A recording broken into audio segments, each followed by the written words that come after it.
1:1. Sinabi ni Yahweh sa ako, Panginoon, maupo ka sa kanan ko, hanggang lubusan ko mapasok sa iyo mga kaaway. Amen. Praise the Lord. So, yun. Sabi mo, yan ang God's prophecy. Ayan. Yan, ito ang God's prophecy. Okay. Sige. Sinahan ko na. So, sige. Si Sister naman. Si Sister Edith, baka may isi-share doon sa booklet ni Brother Gan. Ano naman sa akin? Hallelujah. So, pwede mo basahin sa English. Ano ba ito? Sa Tagalogin. Wala dito. Dito nakalagay na. Such people would usually rest and consider to be forced in a revolution which they never heard. They can anointed man of God will take the word. The message from God. The God's people will not deliver a strange thoughts from some religious, or even the scriptures. For such are only written laws of a religious order. To skip the word preached. Ito naman ang basa ko dito. About naman ito sa nanamintid na. Ito kasi nanamintid na. Kaiba ito po. Pag ikaw isang leader, nanamintid man ka,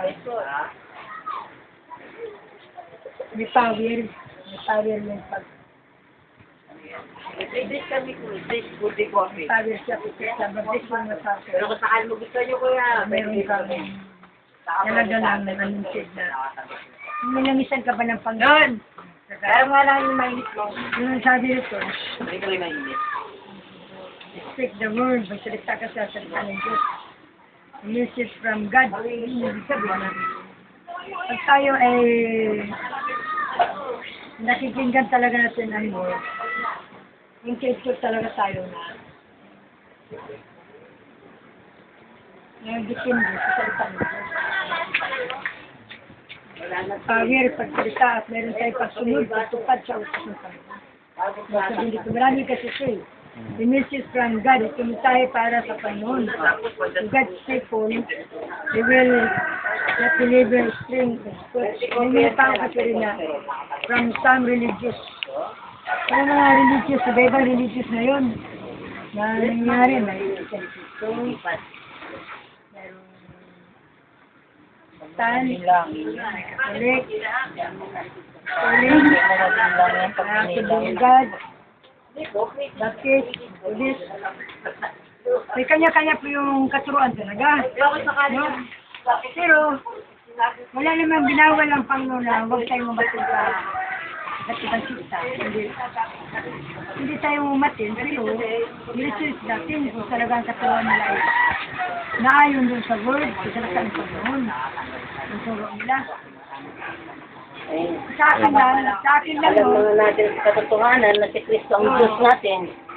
Eh bakit tayo pupunta sa hindi si Kristo Diyos? Tao lang. ito naman, Lalo na yung mga Buddhism. Yung nila, mga Buddha. tayo. Pero Sabi ni panindigan natin Pastor sa doon, ni katotohanan na Pastor Flores, Ah. kasi reliyon, hindi naman makaligtas mo sa atin. kaya nga, alam natin. Ngayon, lahat po yan reliyon. Pwede tayo makipag-business, pero alam nila ito na Pero katotohanan. basta si Pero Kristo hindi ang tayo tinatas. magpakonversyon, hindi tayo magpasagay. Kagaya sa akin, maatin din naman ako dyan. Dahil napagbigyan ko lang yung mga pero pakikinggan ko talagang word of God, hindi yung name mo, si Kristo ay hindi na tao lang. Ay nanganganin na ngayon kasi alam na natin ang katotohanan. Lahat naman tayo alam natin. Alam naman natin, Na natanda na tayo sa Panginoon eh. Nagkatawag tao sa minsan lang. Yan ipaglaban ko talaga kahit saan ko pumunta. Kaya kasi ang sabi ko sa kanila, magkakasundo naman tayo kasi wala kay tayo sa Kristo, maniwala rin tayo sa Kristo ay tao. Kasi tawag tao sa palang Nasa lupa siya.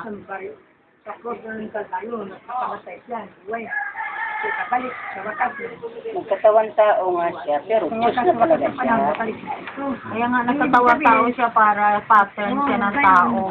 Ngayon, Ang tao mamatay. halimbawa, At babalik sa mabitaan ko ano. nga, uy, alam pala ni Sister Jean na ako lumating sa Katoliko. Lumating ako sa Islam. Hindi na ako magalit kaya totoo man lumating ako eh. Hindi yun chismis.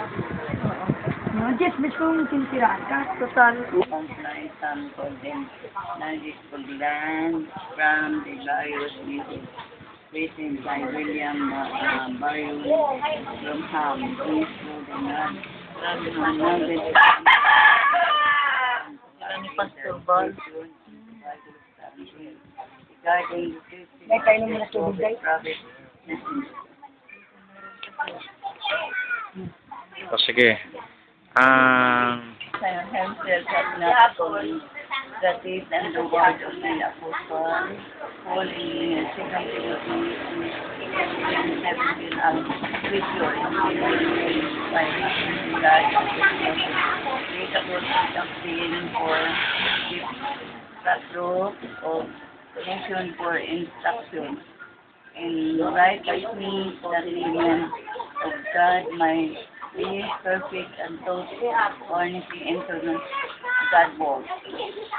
2 Timothy. Gusto ko pastor yung Bible na 2 Timothy. Pakibuklat 2 Timothy. 2 Timothy.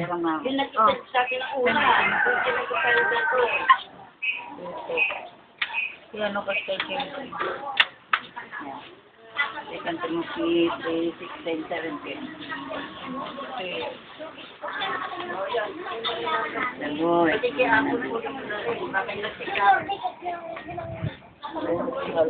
Ay, brown Lord. Asin.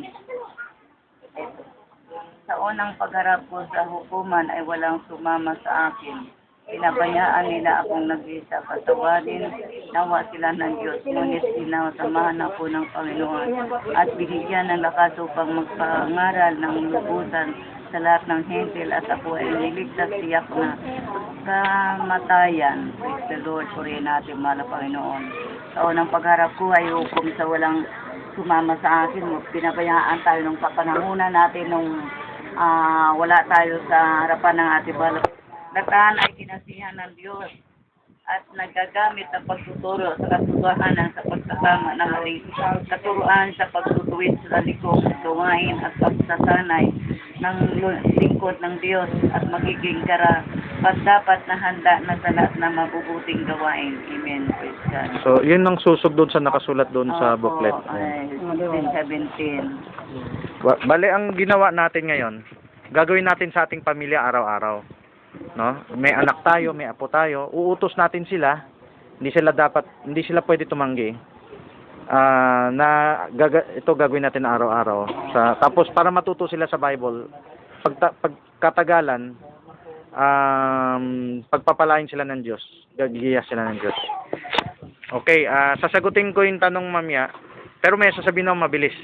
Yung pagka-Diyos ng ating Panginoong Jesucristo ay dahil nanahan sa kanyang Ama. Okay, mamaya ipapakita ko yung talata. Magka-closing prayer muna tayo. Sige.